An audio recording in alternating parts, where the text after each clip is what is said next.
It's lights out and away we go! Max Verstappen wins a Formula One Grand Prix, wins the Spanish Grand Prix, and is the youngest driver ever to win a Formula One World Championship Grand Prix. Better late than never, congratulations.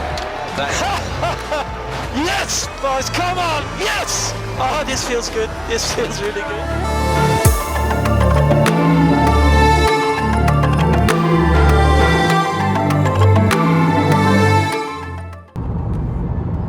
Hi folks, what's up? I hope you guys are doing okay and welcome back to the Cornea impression. What we have here today is the 2-liter turbocharged sedan from Honda, the Honda Accord. And we are taking this handsome little car to view the pinnacle of automotive engineering, the Honda Red Bull F1 car. We are driving down to the Honda showroom in Dubai, and we're going to be checking out the F1 car that Max Verstappen is piloting in the 2021 F1 season. So stay tuned, watch this space, keep on watching. We'll be having some awesome content revolving around the Honda F1 car.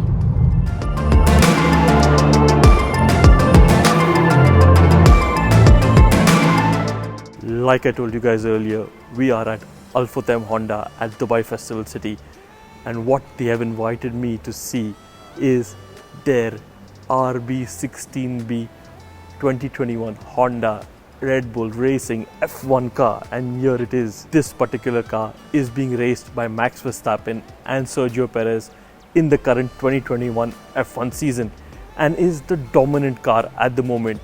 Max Verstappen is leading F1 racing in this particular car. I am privileged and super excited to be able to witness automotive history and technology at the same time in real life, in person. So let me take you through an overview of this car. Formula One is not only about engine performance, it is also a lot to do with aerodynamics. When you look at this particular car, you can see how complicated it is. You can't make this out in any media format, whether it's pictures or even videos, but when you see it up close and personal, you realize that these are some seriously complicated machines. So let me take you through the aerodynamic bits of the RB16B. 2021 was supposed to have brand new regulations for F1, but due to COVID, that has all been changed for 2022. So 2022 will be seeing a completely new different set of rules and regulations for Formula One.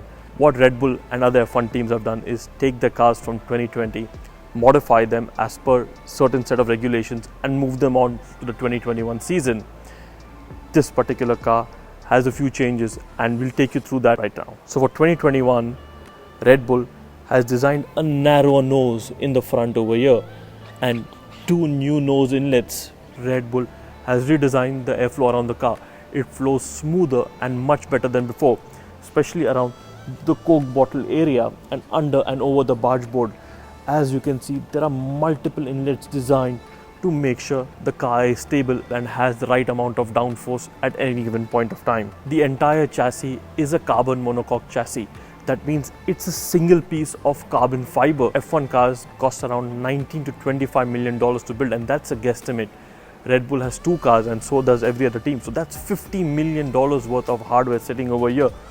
This is $25 million worth of equipment. Phenomenal.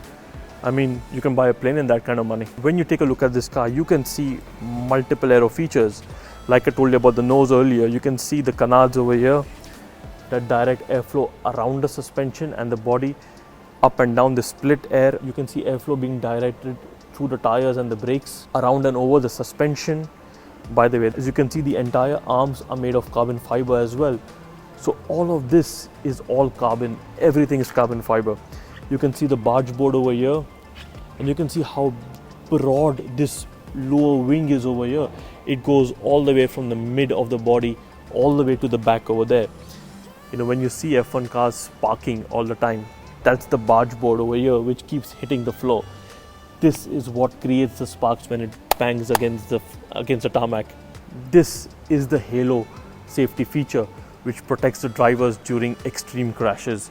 A very super important safety development in F1 cars.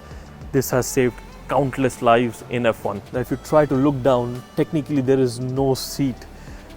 The driver is just part of the car, literally almost in a lying down position. I don't think they can see anything but just the steering wheel and a little bit gap out there.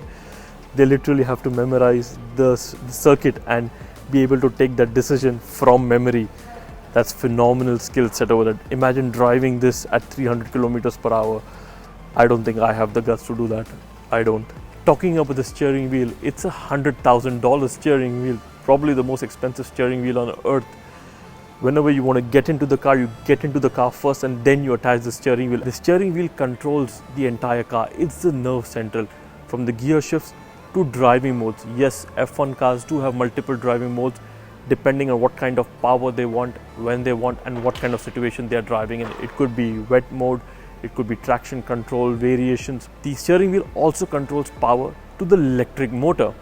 And let's talk about the motor. Now, the engine is the heart of an F1 car. If the steering wheel is the neurocenter or the brain of the car, the engine is the heart. And F1 engines are at a pinnacle of technological success till date. They've always been leading the charge in engine development and R&D. This particular engine on this car is a 6-cylinder turbocharged hybrid engine. Yes, it has an electric motor inside as well, producing 900 horsepower. This car does 0 to 100 in 1.6 seconds with a top speed of over 300 kilometers per hour. That's phenomenal. I mean, I can't even think of piloting that kind of power and having the skill to do that.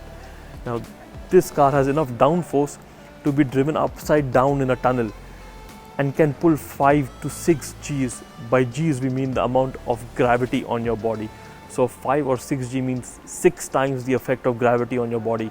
That means F1 drivers even have to be at the top of their fitness level to be able to drive these things day in, day out. So it's not only about physical strength, but it's also about mental strength, reflexes, and stamina. F1 drivers can lose up to 5 or 6 kilos per race because they have so much adrenaline pumping while they're driving this thing. 2021 will be the last year of Honda being an F1 engine supplier. Red Bull has bought over Honda's racing division and they will be in charge of their own engine development from next year onwards. In 2022, even the tires will change in size. F1 cars are currently using 13-inch tires and they will be replaced by 18-inch tires, making the tire size bigger. This is what people talk about the Coke bottle curve when they talk about F1 cars. If you can see, the shape is like a Coke bottle, which is probably one of the most aerodynamic features on any kind of moving or automotive design. 33 is Max Verstappen's number, which he races by, and personally I like it too because it's my lucky number as well. So hopefully, maybe it will come in handy for me as well. You see this? You see how broad this tire is? If I stand with my legs close together, it's still broader than my thighs. That's how wide this particular tire is. Now talking about the rear, as you can see, the entire car tapers down into a slim profile at the end, channeling air effectively over the rear suspension as well, which is carbon fiber. You can see the swan neck spoiler over here, and this design is being replicated by all car manufacturers for their road going performance cars, recently being the Porsche GT3 that comes to my mind. And you can see the rear wing. Now this is what deploys when they talk about DRS. This opens up and this channels air more effectively when two F1 drivers are racing each other and the back guy wants to overtake the front guy. He deploys DRS and overtakes the guy in the front, making airflow even more efficient for him, getting him cleaner air. This is how the rear of an F1 car looks. This is the exhaust and this is their brake light over here.